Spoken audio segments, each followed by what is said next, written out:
how and why you got involved in martial arts and fighting in particular. Well, I have an older brother, and I wanted to be exactly like him. He had a background in taekwondo, boxing, and karate, so he just called his style American freestyle karate and kind of incorporated all of those things. And we began competing in monthly tournaments, and we had really, really great success in it. And from there, I became obsessed with the competition of it. I became obsessed with the idea that martial arts wasn't just a sport, but it was a lifestyle. And martial arts is what gave me a voice. It's what gave me the confidence to be comfortable in my skin. It's what gave me the confidence to be confident in who I was and love myself for who I was and who I was becoming. I met Sifu Jerry Silva, and I told him that I wanted to start training wushu. So he took me under his wing and started teaching me. And again, I felt like it was starting all over because it was completely different movements from the traditional karate that I had learned. I started training Muay Thai and doing kickboxing tournaments here and there, and my Sifu told me that I had to pick. So my path took me towards fighting and towards MMA. I probably did 1 or 2 years of amateur kickboxing, and then I began to do MMA. When I turned 21 is when I turned pro in MMA. I've been fighting professionally for over 12 years now, and currently fight as a strawweight in the UFC, and I'm loving it. Let's talk about your parents. Of course. Their background, their cultural background, and their professional background. Okay. Well, my father was in the military. He was in the army and stationed in Germany. And my mom is Thai. My father was in the hospital, and so my mom was actually taking care of him while he was in the hospital. And they ended up falling in love and having me and my little sister. And my mom is kind of really, really feisty. She's one of my biggest fans in MMA. She goes to all my fights. She does all the research on my opponents. She makes sure that I'm well equipped and knowledge about all of my opponents. And my father, like I said, has a background in the military, but he also wrestled when he was in high school and was just a very hardworking, strong, loving father. Your parents, they supported your athletic and fighting career. Well, I think it was a bit of a shock when I told them that I was going to fight professionally, because they knew that my passion was in martial arts, but I don't think they expected me to go the route of fighting professionally. I mean, if anything, I think they expected me to go the more artistic route and try to pursue acting or modeling or something along those lines. But the fighting, it fired me up in my heart that I could make it to the top. I am always continuing to grow. I think sometimes we can fall into a routine that we do every day, and something that makes us feel comfortable, something that makes us feel safe. And fighting is not safe. Fighting forces you to face your fears head on. And every time I've faced my fear and have been able to overcome it, it's made me a stronger person. There's so many things that I've learned through martial arts that have taught me life lessons. And now as a mother and a wife, I get to pass those lessons on to my child, which is very important to me. And I think the way I've always learned was to walk the walk, not just talk the talk. So I feel like I can explain to my daughter what's right and what's wrong and try to teach her life lessons all day, but it's going to be more impactful to her if I'm actually living and doing the things I'm telling her to do. How is your husband dealing with this? He'll never tell me to stop because he knows this is something that I'm passionate about. He's always very supportive of me. He coaches me, and I think that's what gives him a little bit more comfortability, is that becomes a part of it, and his confidence grows because he sees how hard I train. But when I am in a fight and I am in danger, it's probably the hardest for him because he is my protector. He's the one that protects me. He's my knight in shining armor. I think that's kind of a pill he's had to learn to swallow since this is the career path that I've chose to take. Probably the most challenging thing that has happened within my career, one would be having my daughter, not knowing how my body was going to react when I came back from having a baby. But after I had her, it really did give me a newfound motivation because now, if I wanted to continue my fighting career, it couldn't be something I did just as a hobby. It had to be a career that I was going to make my name in, something that I could create a legacy in so that my daughter would be proud of me.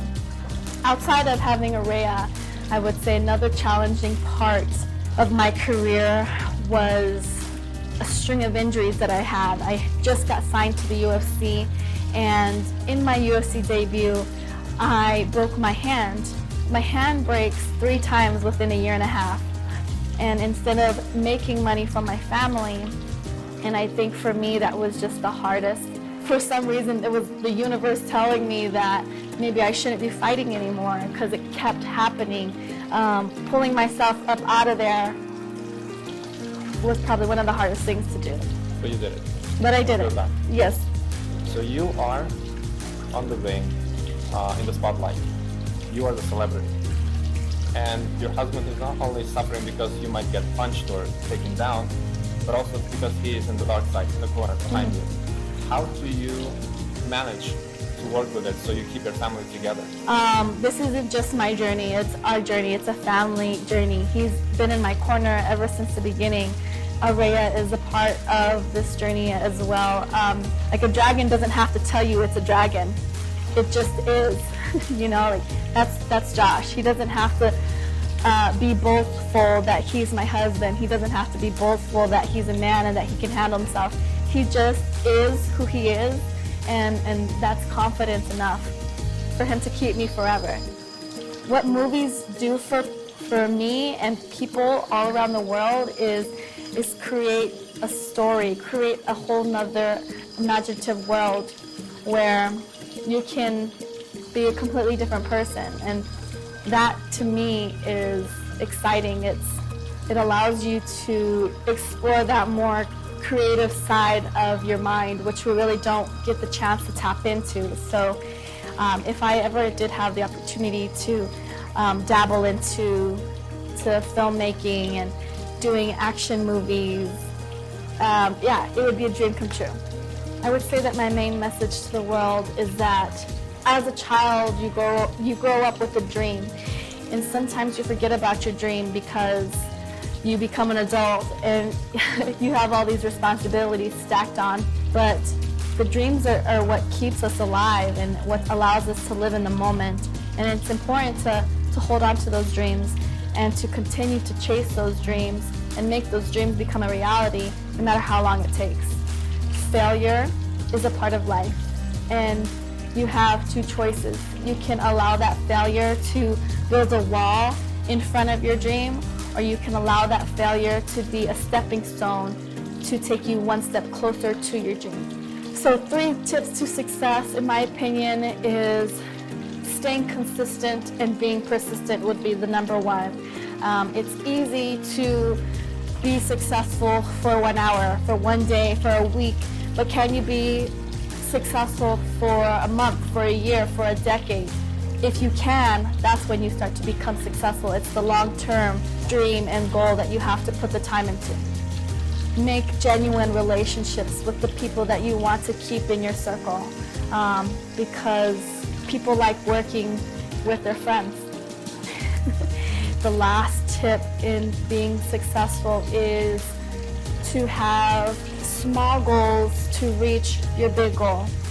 A lot of us will see our big goal and think that it's unattainable because it's so huge, it's so grand. It's like trying to get up the mountain. You can't get up the mountain in 1 day. You have to get up the mountain step by step. So create small goals to get you closer to your big goal.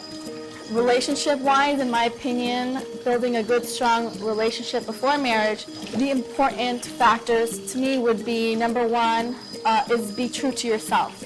If you try to change who you are to try to make the relationship work, it's not gonna work because you're not yourself. And if you have to change yourself in order to be in that relationship, it's a fake relationship.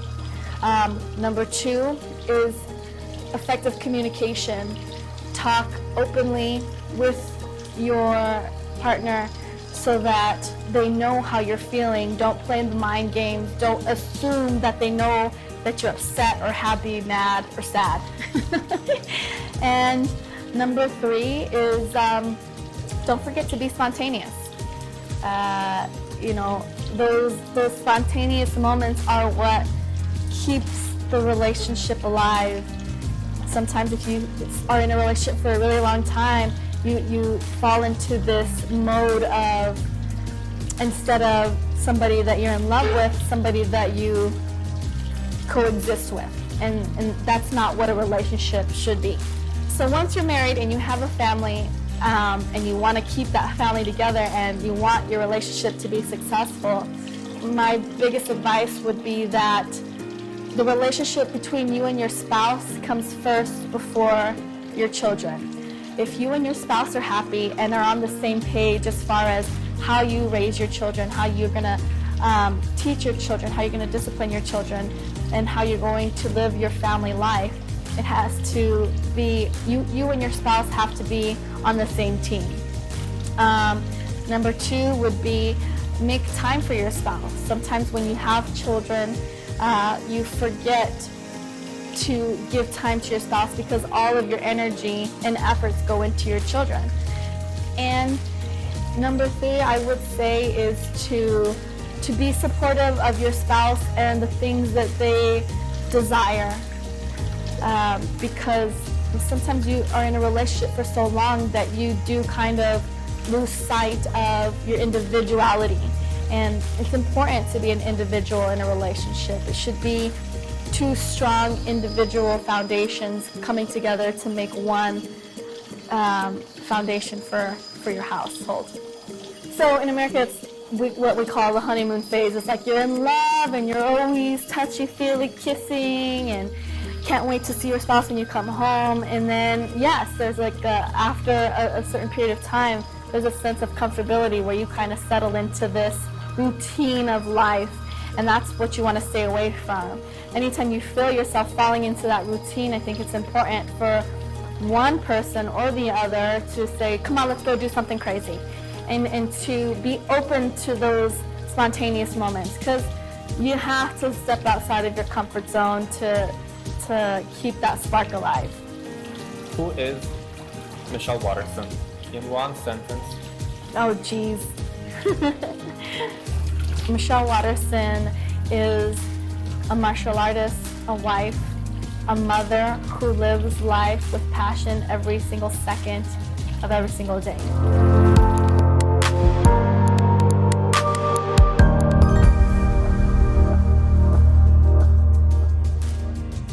目前我们公司在洛杉矶来讲的话，我们算是最早一个做这个塑胶盒子的了，因为它第一个它是环保材质，然后它虽然是一次性的那个塑胶环保餐盒，但是它具有所有的欧盟的一个认证，有 DPAP，OK， 有 FDA approve， 是符合所有的卫生标准。那我的目的也是说，我既然做这个产品，我一定要把最健康、最好的东西给到我的客人，因为我们做这个餐具是基本上每个人都有可能接触到的。那我们公司的标准就是中层跟中上层，所以很多美国的大公司包括 Cisco OK， 包括那个 Individual 包括US Food 这类似的 level 的大公司 OK， 他们都认可我们的产品也有采购。那证明就是说我们的产品已经全部达到就是美国的标准，所以全部人都可以很放心的在使用。第一个，最起码我们的产品受欢迎程度很高。第二个，那我们很多产品现在在 Amazon 上面呢排名都很高。然后有几项产品基本上是全4名都是我们。那现在这几个方面的话，那么包括一些大的wholesale，就是大的食品公司，那基本上也有 carry 我们的产品呀。那到目前来讲，我们公司比较稳定啊，第一个。那么在这个基础上面，我们是追求比较扩大一点了，所以我们很快就会办一个新公司，比这里大，然后对，我们会有更高的一个比这里大概是3倍，对，3倍，对是。那么我们有一个更高的一个目的。刚开始做的时候呢，其实资金并不多啦。那以前我的公司呢，就是我从开始我一个人做的时候呢，我只拿了5万美金出来。OK， 那个时候是做的很小，因为只是送到餐馆去。那么这个周转资金不需要很多，而且我不需要存很多货。那我回中国去，那我就跟我的大哥讲，我说我在美国做这个生意，觉得这个生意还是蛮有市场的。然后呢，就是我是直接卖零售。那我大哥说，你既然认可这个产品，你可以做wholesale啊，做批发啊，对不对？甚至做工厂啊。那我当时在想，我可能第一个，资金不够；第二个，我人手也没有，对不对？做这种生意的话，必须有一个规模。那起步的话，我不知道，不确定自己行不行。OK， 那当然这里是我有感谢我大哥啦。那他是我生命中的一个恩人啦，第一个。第二个是他支持我做这个生意呀，因为他本身在中国开很多工厂。OK， 这是也是我人生一个转折点。OK， 从那个时候开始，我就正儿八经的进入了这个行业。那在这里呢，我要感谢我的先生啦。那我先生呢，就是从接触到这个行业到今天大概4年的时间。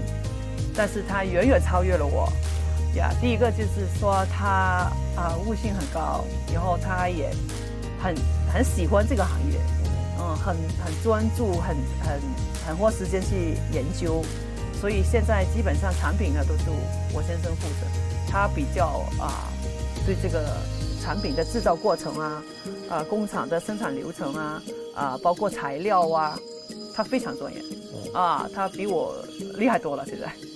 在我的生命当中 ，OK， 在做这个生意也好，包括生活上也好，就是2个非常重要的2个人物。OK， 第一个是从我做生意的时候，我大哥一直支持我，那他也很喜欢差异。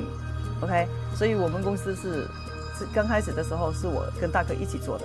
那我大哥在无论在资金在后面在中国的采购方面他都全部他负责。OK。那到现在我先生开始接触这个行业之后，那我先生现在也占了很多时间，是采购是他负责了。那这一方面我们结合的刚刚好了。那就像现在我大哥跟我老公2个人在中国大陆这方面全部是他们 take care 很好。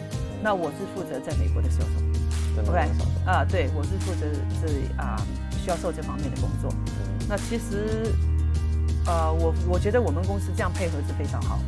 那另外一个我更加要感谢的就是我的所有的员工那我的员工基本上跟我一起工作有超过10年的，对那也有5、6年的。那他们这么长时间以来，就是一直都在配合我。然后就是说在公司也就是说我认为他们真的是把我们公司当做他自己的生意来做了，因为我们的确是共同成长。那从一张白纸开始到现在，我们就是拥有一定的客人，然后我们有每个月的一个出货量，然后再到我们对这个产品的研发。那刚才我还没有提到的一点就是，我现在补充一下，我们对这个行业当中不单只是卖产品，那我们的重点还是研发产品。就像现在我们所有的这些塑胶盒子，是按照我们的构思来设计它，然后知道它的功能性、实用性，然后包括 size 包括 design 包括耐热度 ，OK， 包括所有的功能性，我们都会考虑得很周全特别是在设计方面 ，OK， 怎么拿不烫手、不滑 ，OK， 以后怎么会不漏汁 ，OK， 然后怎么堆叠的不会倒下来，然后怎么方便你 carry out 放车上放家里、放冰箱、放洗碗机，那我们全部要想得很周全，所以这个也花了我们很多精力，我们不断的开发很多新产品，每年我们最起码有几十套的新模具开发，那在对也算可以的，因为我们很多时候都是在模具方面就是花很多功夫。那我们我们公司还有另外一个强项，就是我们比较适合帮人家做这个加工，就像很多公司他喜欢用自己的名字打在盒子上面，打在杯子上面去做他们自己的广告，那我们会帮他们做 OEM，这个也是我们的强项，现在很多新的技术我们都能做出来，就像杯子以前只是一般的印刷，现在我们可以做到膜内贴，可以做到还有变颜色，对，这个都是很高的技术的。然后现在的所有的一次性的产品看起来根本就不像一般的食材。OK， 我们以后对这个产品的升级就是它甚至会变成一个艺术品，销售其实是一个更高的艺术了。其实一个企业所有的做任何产品的一个企业，它的生命就是销售，right？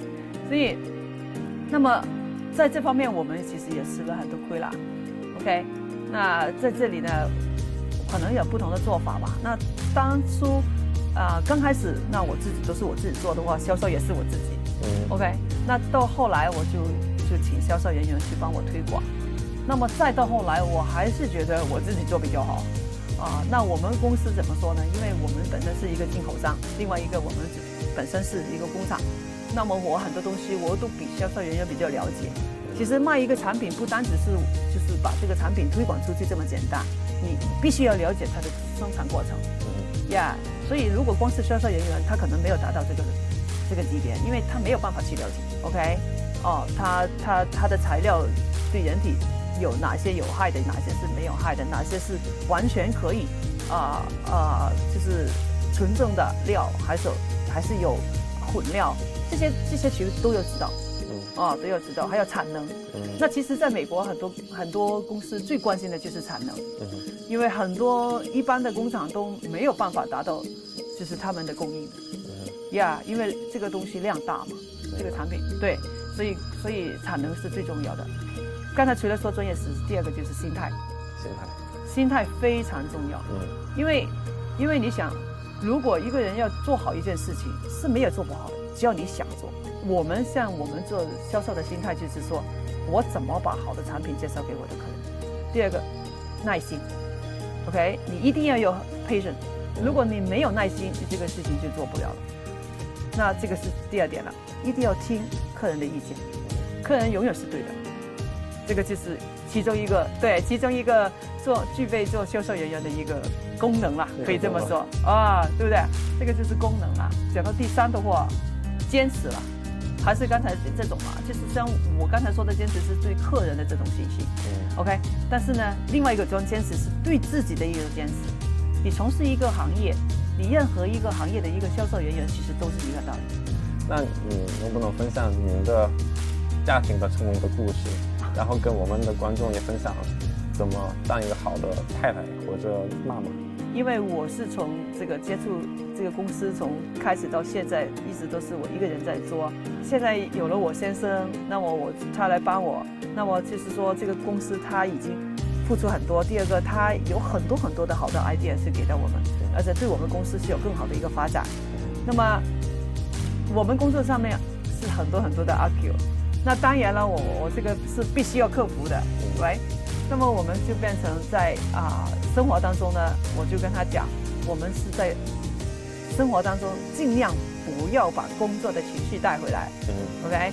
然后在家里，那我先生也是蛮顾家的，因为我们两个都喜欢做菜这个是非常好的一个共同点 ，OK。家庭的配合是完全没有问题第一个就是因为我们有3个小孩。那我们3个小孩这么小，然后功夫也很多，然后我花在他们身上的就是要陪他们要读书要生活上照顾他们，毕竟琐事的事情很繁琐，很多。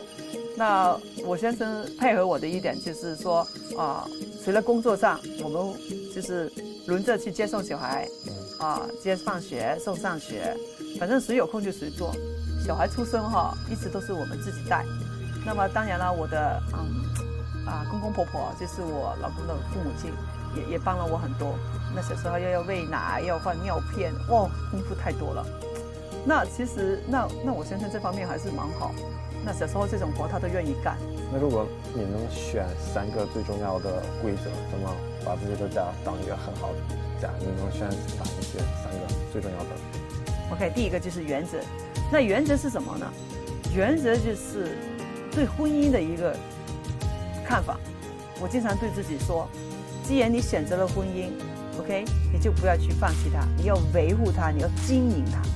如果一个人都不愿意在你身上花时间，对不对？那你讲再好也没什么用。家庭跟婚姻都是一样的，不是用金钱去衡量呀，一定要是有爱心。从你踏入婚姻的这一刻开始，你要知道你是为这个家庭而活着，不是为你一个人而活着，一定要跟你的另外一半达成这个共识。OK， 所以第一个是原则，第二个就是爱心，第三，对，第3个就是说在教育方面有共同点。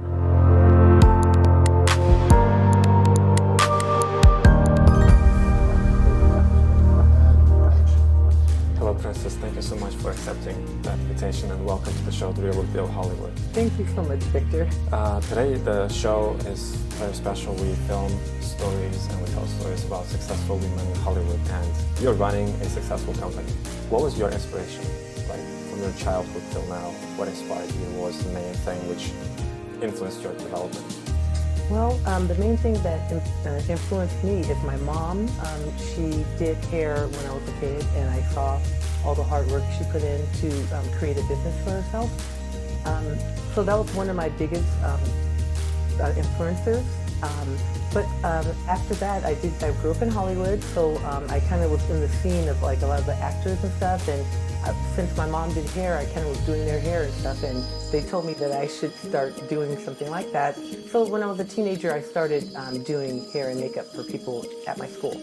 So the first thing which you started with was the hairstyle, The right? hairstyle. And then you developed makeup. That's correct. What was the inspiration to get into makeup?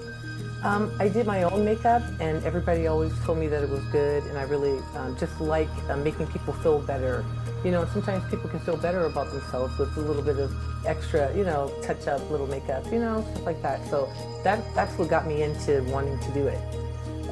What style do you think you developed? What's your style, if you could describe it? Well, I think my style that I like to do is like a soft glam. So I do like to do like a nice glam look, but I don't like to do too much. So like a nice soft glam, like a commercial look. I think the creating part is the part that interests me, because it's not like you're just putting on makeup, you're kind of creating another almost character or a bruise or an incident, like a fight happened, so now you have to create the scars and stuff like that. And so that part is really interesting to me. I have worked on other films and TV shows, commercials, and I think the most interesting to me is the action film. Yes. When you get the script, what serves that part as inspiration to create an image? Mine is just kind of being a part of the script, like making myself like I'm there. And so what they're trying to create in each scene, I try to create myself as part of it, so I can get the vision, visualize the vision they want to create. Because I want to make sure it's what they want, and not what I want. I want to make sure I'm following the script and making sure it's what they envision. I see. I've seen you working with a team, and from my understanding, in business, it's one of the most challenging things to build a team. What's your recipe of success in here? I go in a lot of vibes and energy, so mine is that just feeling the people out, and more so than their skills is them as a person. Do we get along? Is their energy positive? Can we actually work together? Then I can go and check out their skills and those kind of things and see if we can build something together. If there is a person, a viewer of ours, and he or she wants to start a business, what would be your 3 or 5 tips how to feel the correct person for your own team? So I would say number 1 would be to try to get to know the person and not just their work, because you have to work with them and you don't know, like sometimes when you're on set, you're 18 hours. So you have to be around a person that you actually could be around for 18 hours and that they will actually follow directions correctly and things like that, you know, and they're a team player. And then secondly would be to make sure that you check their work and they have the skills to be in the position that you're putting them in. You know, and if you think they're lower on the skill level, they maybe can be your assistant. You know, and then we have lead artists and then we have masters and stuff like that. So you have to make sure you're putting people in the right place for them. And that's two. And then number three, I think just staying mindful about what you really want out of it and not changing what you want because there's a person that you want maybe to be on your team that doesn't fit. I think you should just stay true to your feelings and how you feel about what team means to you. A lot of people think that to start own business, you need capital investment, you need, difficulties. Maybe in your case, it's licensing or whatever else. What was your story? Well, in the beginning, I got my business name secured, and I just started to promote myself, and then it just kind of grew into a bigger business where I can hire people. But I just, the most important thing was getting the business license and also hiring people that are licensed cosmetologists or estheticians and massage therapists, making sure they had all the paperwork and was licensed for that. That was the biggest thing, because a lot of people, they say they do these things, but then if you really go and check, they have no license or they have no credentials like certifications and stuff like that. And you kind of have to have that to move to the next level. What were your most difficult moments in business? And I believe that somehow might be connected also to family relations. Exactly. You nailed it. Exactly what I was going to say is my family, and just stopping working somewhere and just going out on a whim. And I felt like I knew that it was going to be okay, but it's tough when you have kids and a family, that you have to worry about. Yeah. So I took the risk anyway, and it worked out very well, I have to say. My husband supported me on a lot of stuff that I was doing, and I just kind of went for it. But yeah, family is the first thing that comes to mind, because when you have family, you have a lot of responsibilities, and when you're doing your own business, you have a lot of responsibilities. So it can take away from what you're doing with your family.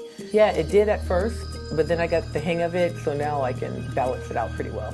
What's your success of the balance? How do you balance it? What do you balance? Well, I guess with the team, it helps me balance. So if somebody hires me, I can send someone else instead of myself, and then I can spend time with my family while still producing the same thing that I would have done if I would have done it myself. So that is how I balance it out, is to know that I have to have time for family and I have to have time for business. So when you're an entrepreneur, you kind of have to figure that out yourself, because nobody's giving you a 9-to-5 time or anything like that. You're just coming up with that yourself. Let's try to remember the darkest moments in the business when it went down, and the most important thing is, how did you go through? Okay. Well, being multi-business owner, because I own 3 businesses, it's just being so busy that I feel like I can't get to one of them. And with an important thing like market research, I do focus groups.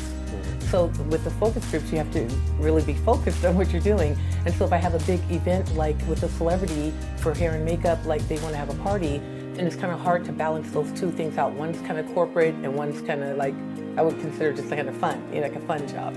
So for me, it was trying to find out a medium place that I can structure myself, that I can do all the things that I want to do and take care of family stuff at the same time. What is the recipe of building a good relation with your spouse and then building a good family? You have 4 people about it, and they're successful in their own paths. Yes, they are. And it's another challenge in life. And how did you make it? What was the direction of your thinking process at that time, planning and everything? So at first I wasn't planning because I was very young. So, but once I got the hang of it, I started to plan and structure to make sure I have my kids doing the right thing, living in the right area. So I kind of structure them with their grades and sports and make sure they're busy. Leisure time where they're doing nothing, And so that's how I did with the kids. And then with my husband, we just try to, be together all the time. Like we've been together all the time for 25 years. What was the recipe which you both use to balance all the things, if there is a harmony? Well, we use a lot of family time to get us together and time to talk with each other and still be interacting with each other on a fun level. We just make sure we have enough time to get their feedback of what happened with their day and things like that, so that they know that we're there for them. What about the stressful situations? Well, my husband's so calm and collected, so he doesn't really, it doesn't seem like he gets stressed out. I know he does, but he doesn't let it show. I mean, I do meditation and I do yoga and I do things like that. So sometimes just getting a massage and relaxing can help you handle other things that come up. Like maybe people might see it as an issue, but then you can handle it even better with these things that I like to do. You are different personalities. How did you come to the same page? What was your recipe of success here?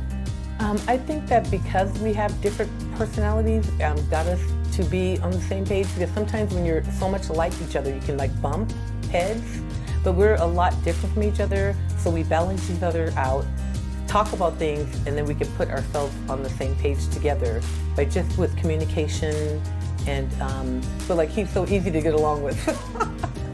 He makes it easy. How did you balance everyday routine? Let's say I might not leave the house for a week. I might not have a job to go to for a week, but I'm working at home, structuring events and things like that for my team to go to. So it's a little bit easier for me, I feel like, that, you know, sometimes I get sidetracked with being at home though, because then you want to like cook and clean instead of doing the job you should be doing. But yeah, it's not really too hard. That aspect is not too hard for me. Now a lot of people, because they're stressed or they have different challenges or changes in their lives, they feel unhappy. They feel unhappy themselves, they feel unhappy in their couple, their unit. How do you see people could fix these situations? Well, I think listening is a good way to fix it, because a lot of people like to talk and like to tell you how they feel, but if you start listening to how somebody else feels, then you can change your mind state of caring more about yourself and then put that energy in other people, which in turn brings you positive energy. That's what I do, you know. So I think that's a good way of handling it.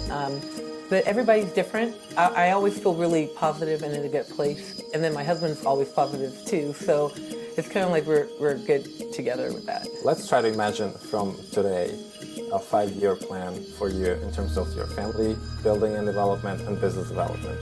What would that be? For my business, I see that I'm going to be moving on, doing more events and event planning, having more out of state and out of country events that I've been doing lately. So I see that expanding and just growing. The last question, 3 tips of success in business, 3 tips of success in a happy family life. Okay, so 3 tips of success in business. Be positive is the first thing, because people can feel your energy. So if you're just kind of walking around like with a chip on your shoulder, and then you're going to be wondering why your business isn't working, because people can feel that, you know, and a lot of people might not know that, but they can feel that, and they know that your facial expressions, your vibe, they can feel that. So be positive, believe in yourself, believe that you can do it. Belief is half the battle, you know, and then also knowing your skills and knowing where you should be at, and, you know, not overdo it or underdo it. Know exactly what spot or what niche you fit into. Family is, I think, first thing is to be a unit. You know, never ever turn your back on each other, no matter what it is. Just be a unit and support each other. And then the second thing is always spend time with each other. Even if you don't have a lot of time, people will know that you're using your time that is available on them. And, you know, be positive with your family. And then third, just nurturing, helping everybody grow to their highest potential. You know, even us as adults, we still are growing. So we have potential of growing past what we're doing now. And just letting everyone know too, that you have potential of growing past what you are now, and be positive and believe in yourself. Thank you so much. Thank you so much for sharing your stories, your tips of success. Your business is creative. And my first question would be, what influenced your creative development since you were a little kid? What inspired you to take this direction, and what was the response of your family? My aunt was a clothing designer, and she worked on like old movies and things. And I would go to her house and I would just see these beautiful sketches on her walls, and I would just be mesmerized by them. And she used to make clothes for me. I have a picture I can send you of me when I was 4 years old, and I have this like cute little matching hat and gloves and coat, and I was like a little fashionista at age 4. I mean, I've just always been into color and fashion and how things look and everything, not just what you're wearing, but what's around you. So I've always been influenced by that, and also by nature, which is kind of a strange combination, like fashion and nature, because I like kind of more clean, pristine look, and Art Deco is one of my favorite inspirations as well, as you can tell when you look around. But it's just always been, I've had a good eye for things. And I started off, I didn't know how to draw, I didn't know how to paint, nothing like that, nothing on those ends creatively. I just knew how to dress well, and I even went to sewing. My aunt sent me to sewing school, so I thought, well, maybe I'll be a clothing designer. But I realized I wasn't very good at it. I was good at taking different fabrics and kind of reworking them, but not like creating something new and working with patterns. I wasn't patient enough to work with patterns. But yeah, I mean, I always have been doing something creative in one way or another. To the point which you are now, you're working on branding and different creative sides of branding development. What was the first step into this specific area? Well, as I said, I was always into doing something creative, and when I went to art school, I ended up going to art school kind of just out of the blue, and I wasn't even sure I would be able to get in because, again, I wasn't painting and doing those kind of fine arts to begin with. But I got in doing graphic design because I was working with a friend of my dad's who was a graphic designer and helping him with some projects, and I really liked fonts and typography and, again, color and ad design. And so I started doing that, and then I went to art school at Academy Art College in San Francisco, and I immediately got jobs after I wasn't even in 2 years when I was able to start working. Learning advertising and branding, that's kind of a natural flow. And then as the years have passed, I've always kind of kept that as part of the work that I do. Start off doing design, then design and marketing, and then design, marketing, and public relations. And to me, they're really all one and the same. It's all kind of from a marketing and image branding point of view. And public relations, like writing press releases and getting mentioned in the media or going to events, is part of the overall process, but you have to understand what your brand is. You have to understand what your image is. You have to understand what you're presenting to the world and how you want to be perceived, and is that working with your plan? Because a lot of people, one of the biggest mistakes people make in advertising or actors for themselves, everybody, is having a different perception of themselves as to how they're being perceived by the world. And one of the things that I like to do when I consult with clients is kind of help them see the different two sides to it, to what they want, how they're being perceived, and then how to get those to work together so that they can ultimately receive and achieve what they want successfully. When a customer reaches out to you and says, this is what I'm doing, this is my product, I need to build my brand, what are 3 main questions which you would ask the client? To build the brand, the first thing I usually ask is, what do you want? Like, who do you want to be? How do you want to be perceived? What are you, a small business and you want to be like the best small little business in your community? You want to grow into a big business and you want to be like a massive like online store, and so it's a whole different visual and marketing and campaign that goes behind that. Or do you want to be like an expert in one small area? Finding out what they want, what they need, what they want to achieve, is it achievable? That's number 1. Then 2 is, what are their influences? What makes them happy? Because I don't want to build something like, let's say I like the the Hollywood glamour look, the Art Deco, but that may not be a good look for you. That may not be something you like. Because I like it, I'm not going to put my influence on you. I want to see what your influences are, what's important to you, what colors you like, what makes you feel good. And then seeing how we can take your brand desires, the image that you have, and then what do we need to do to adjust to level up? You have a lot of clients, they're actors, Yeah. they're film directors, they're producers. Yeah. And from what I see, the industry changes a lot every year. Yes. And what are the secrets of branding and self-brand creation right now? Basically what you said is it's constantly changing. So you always want to be ahead of the curve.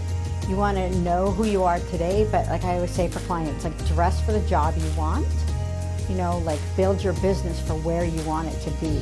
Do it now. Be your best self, put your best look forward every day, every moment that you can, and stay aware of what's happening around you. So look at the trends, read. One thing most people do, they come into the entertainment industry and they're like, I want to be an actor, I want to be a producer or a director. How can you want to be part of this industry and not know anything about it? So you have to read the trades, you have to pay attention to what's happening in the news. Knowledge is everything, just what everybody says. It's real important. Every morning at by 7 o'clock, I get the feeds from everybody in the morning. Just kind of get everything, and first thing in the morning as I thumb through, as I'm getting dressed, getting ready, pay attention to what's happening in the world. There's a lot of sources online. There's a lot of places that, like Smart News, where you can get like all the top headlines and so forth. But I think it's real important to pay attention. Would you Really recommend great. to new actors that are coming to the city? Everybody. Everybody. Anybody in entertainment should be reading the trades every day, because it's the history of the industry. It's what's going on behind the scenes. It's learning and understanding the industry, because if you're going to be working in it, you should know what you're talking about, and especially when you're like interviewed by anybody, you know, people putting up financing, or if you're a director or a producer, or you know, you're an actor and you're being interviewed for a role, and you understand, you know who that director is or that showrunner is, and you can, you know, mention that when you're being interviewed. They're going to give you a lot more attention because you care about what you're doing. You were in San Francisco, you've done school over there, and then you started taking jobs. What was the main point of the main turning point when you decided to run own business instead of working for somebody else? When I got fired. I was at this great advertising agency in San Francisco, and I was only 21 years old when I started working with them. And I worked my way, I was like pretty quick on the path, fast track to creative art director. And I was managing Ross Dress for Less. We opened the first 14 stores in California. We had some pretty big accounts.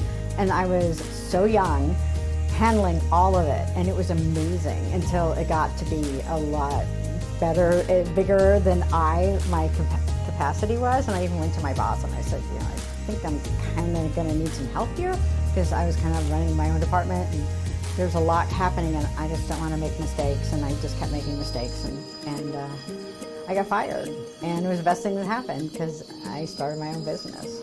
So I just started working for myself. I partnered up with one of the photographers and started doing advertising campaigns in San Francisco, and I've kind of most of the time worked for myself since. I mean, a few other spots along the way with others. Which were the main important steps of creating your own business?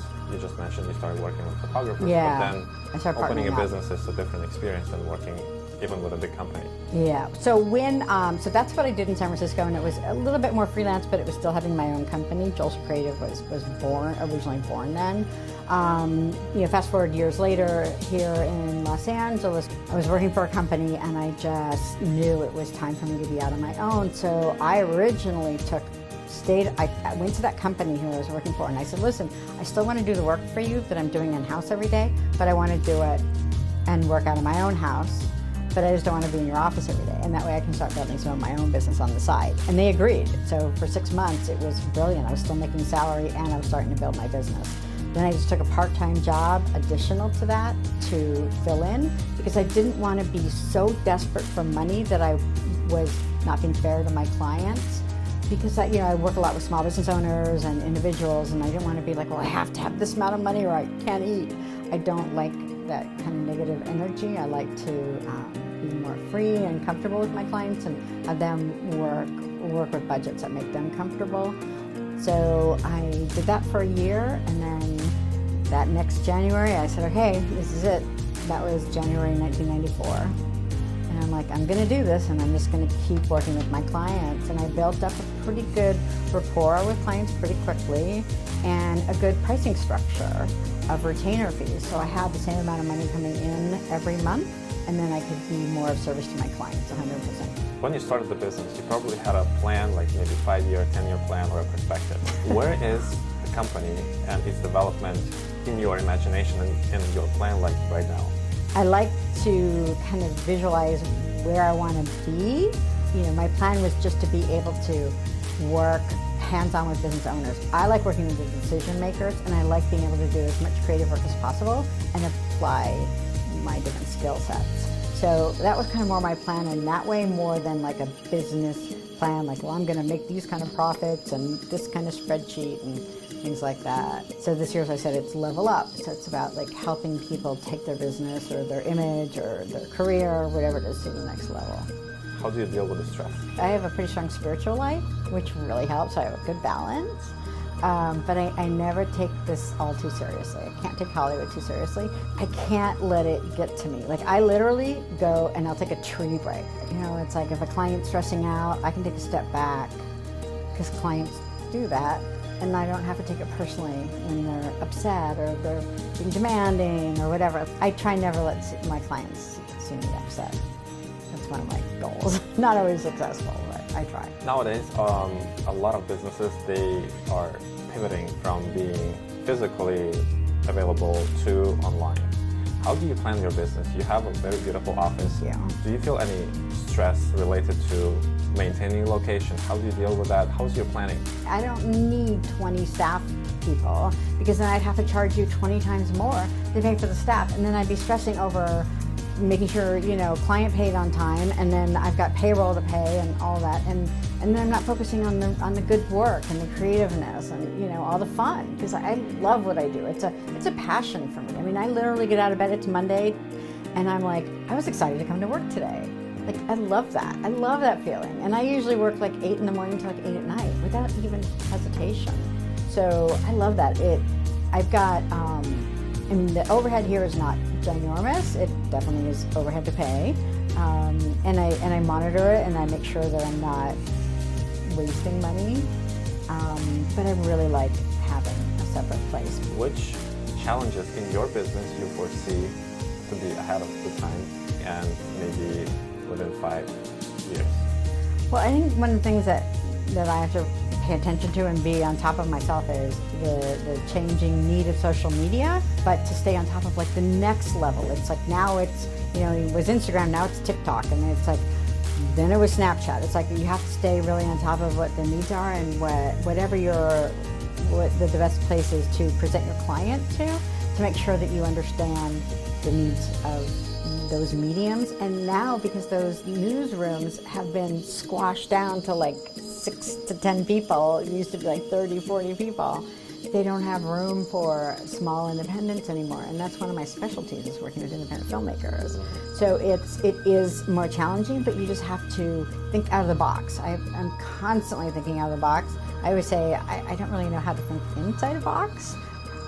So I'm always thinking outside of the box, because you've always got to be creative and clever on how you find new and interesting ways to present your clients and your projects.